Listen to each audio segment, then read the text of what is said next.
एका ठिकाणी बाहेर गेलो होतो बघा, तिथं असे धुराचे लोट निघत होते. आम्ही सगळे बसलो होतो, पण कोण म्हणलं आग लागली, आग लागली म्हणून बघण्यासाठी गेलो तर नुसता धुराचा लोटच चालला होता.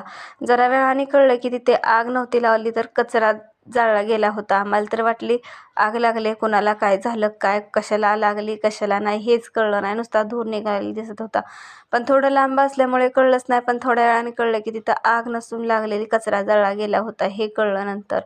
म्हणून आत्ता बघा, हे असं असतं की आता थंडीच्या दिवसामध्ये सगळ्या भाज्या येतात, पण मेथीची भाजी आता खूप स्वस्त होत जाते. थंडीच्या दिवसात भरपूर तिचं उत्पादन येतं, त्यामुळं आत्ता भरपूर भाज्या, पराठे बनवू शकतो आपण, मेथीची भाजी बनवू शकतो, धपाट्यात कुणी घालू शकतं, कुणी जेवणासंग कच्ची लावतं. आणि खरं ही भाजी जेवणासोबत कच्ची खाल्ल्याने आपल्या आरोग्यासाठी पण चांगली असते. कडवट असते पण आरोग्याला चांगली असते, रक्त वाढतं, वजन वाढतं ह्या भाजीमुळं, आणि चांगली असते ही भाजी. म्हणून म्हटलं चला आता मेथीची भाजी बनवू, म्हणून मेथीची भाजी बनवण्यासाठी घेतली होती.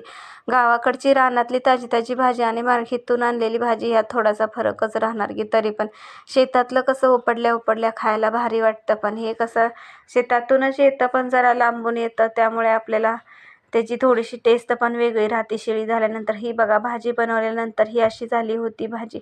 आमच्यात हरभऱ्याची डाळ किंवा मटकीची डाळ घालतात आणि लसूण, हिरवी मिरची, शेंगदाण्याचा कूट घालून भाजी बनवली जाते. खूप छान झाली होती भाजी.